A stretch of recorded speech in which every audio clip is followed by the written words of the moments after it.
Saudaraku,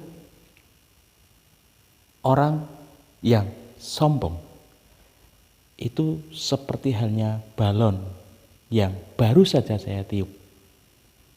Tampak besar, akan tetapi kosong.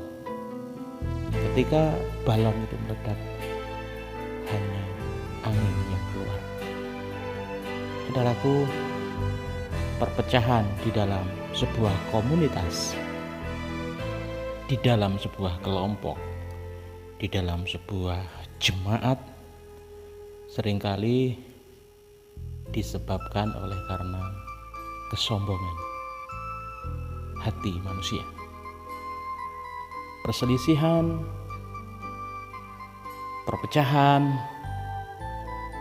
seringkali berakar dari satu hal, yaitu kesombongan diri. Demikian halnya yang terjadi di dalam jemaat di kota Korintus. Paulus menegur kesombongan jemaat yang ada di Korintus. Saudaraku, memang jemaat di Korintus itu jemaat yang luar biasa, diberkati oleh Tuhan. Mereka diberkati secara kekayaan materi, iya, kekayaan secara akademis, iya, kekayaan secara hikmat, iya, kekayaan secara spiritual atau karunia-karunia rohani, iya. Mereka lengkap, mereka orang-orang hebat.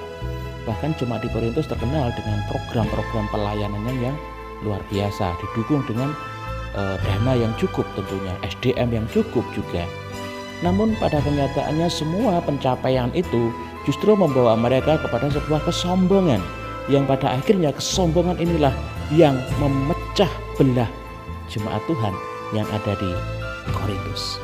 Saudaraku, 1 Korintus pasal yang keempat ayatnya yang ke-7 dikatakan demikian. Sebab siapakah yang menganggap engkau begitu penting, dan apakah yang engkau punyai yang tidak engkau terima?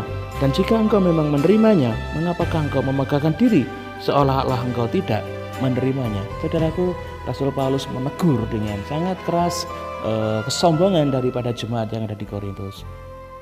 Rasul Paulus mengingatkan kembali bahwa apapun yang mereka capai, apapun yang mereka miliki, itu semuanya berasal hanya karena kasih karunia Tuhan yang dilimpahkan kepada mereka, sehingga mereka memiliki iman, mereka bertumbuh di dalam pengenalan akan Kristus, mereka bertumbuh secara spiritual iman mereka diperkaya dengan karunia-karunia rohani, mereka diperkaya dengan hikmat, mereka diperkaya dengan kekayaan materi, sehingga dapat menyusun sebuah program pelayanan yang bagus.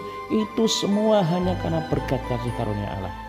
Jadi kalau saat ini kita dalam pelayanan kita diberkati, jemaat Tuhan diberkati, gereja Tuhan diberkati, itu semua karena kasih karunia. Janganlah menjadikan kesombongan diri dalam diri kita. Tidak cukup itu saudaraku, mari kita lihat di ayat yang 8. Kamu telah kenyang, kamu telah menjadi kaya, tanpa kami kamu telah menjadi raja. Alangkah baiknya kalau benar demikian, bahwa kamu telah menjadi raja, sehingga kami pun turut menjadi raja dengan kamu. Saudaraku, Rasul Paulus terus memberikan teguran kepada anak-anak rohani yang sangat dikasihinya. Saudaraku, dikatakan dengan sangat jelas, kamu telah kenyang, kamu telah menjadi kaya. Kontras dengan keadaan seorang hamba daripada Rasul Paulus. Coba perhatikan ayat 11. Sampai saat ini kami lapar, haus, telanjang, dipukul, dan hidup mengembara. Saudaraku, dikatakan juga oleh Rasul Paulus ayat 12, kami melakukan pekerjaan tangan yang berat. Kalau kami dimaki, kami memberkati. Kalau kami dianiaya, kami sabar. Sebuah keadaan yang sangat different, berbeda sekali antara jemaat di Korintus dengan Rasul Paulus.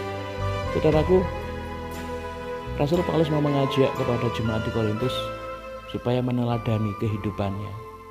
Akan tetapi yang terjadi adalah jemaat di Korintus tidak seperti itu.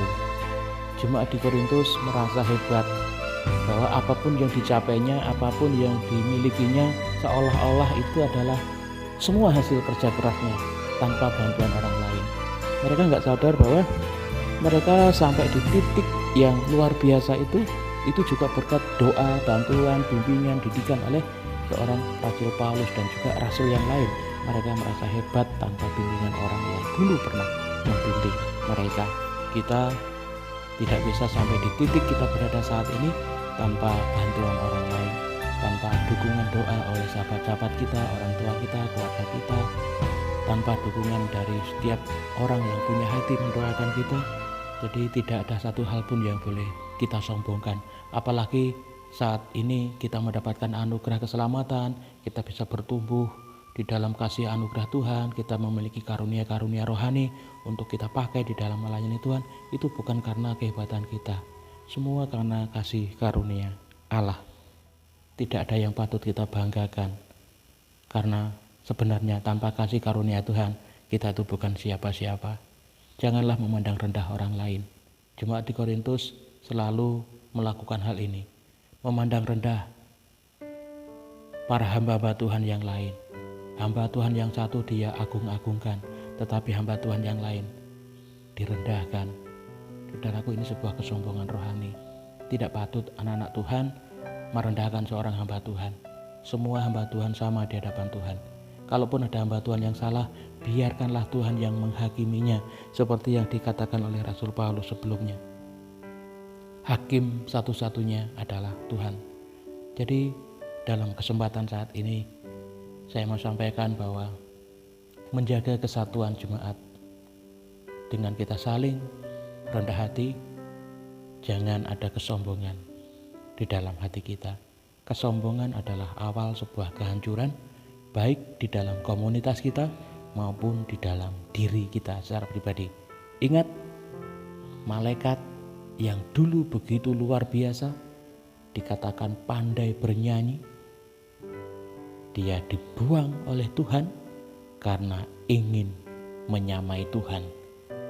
Karena kesombongannya, malaikat ini dibuang ke bumi dan saat ini menjadi Lucifer yang ingin terus mengajak banyak orang mengikuti jejaknya. Saudara dikasih Tuhan, hati-hati dosa kesombongan. Kita beruntung, Tuhan sangat mengasihi kita. Walaupun kadangkala kita jatuh dalam dosa kesombongan, baik kesombongan dalam hal kerohanian dan lain sebagainya, Tuhan tetap sayang sama kita. Tuhan ingatkan kita, teguran-teguran akan Tuhan selalu berikan. Tuhan tidak pernah membuang kita, saudara. Itu bukti bahwa Tuhan sayang banget sama kita, lebih daripada malaikat-malaikat. Malaikat Tuhan sombong, dibuang langsung, ditendang langsung ke bumi. Kalau kita tetap dikasihi Tuhan, tetap dikasih kesempatan untuk berbalik kepada Tuhan. Masalahnya orang sombong itu enggak sadar kalau dirinya sombong. Oleh sebab itu, kalau kita melihat, bahkan saya sendiri, kalau Anda rasa saya adalah orang yang sombong, tegurlah saya dengan penuh kasih. Seperti Rasul Paulus yang mengatakan bahwa dia sebagai bapa rohani menegur jemaat dengan penuh kasih. Kiranya kita saling dapat terus bertumbuh di dalam kasih anugerah Allah dan nama Tuhan dipermuliakan. Kiranya juga kita dijauhkan diri dari setiap kesombongan-kesombongan yang bisa membawa kita kepada kehancuran diri dan kehancuran di mana kita bergereja, kehancuran di dalam sebuah komunitas atau bahkan di dalam ikatan kekeluargaan. Tuhan Yesus memberkati kita semua. Salam.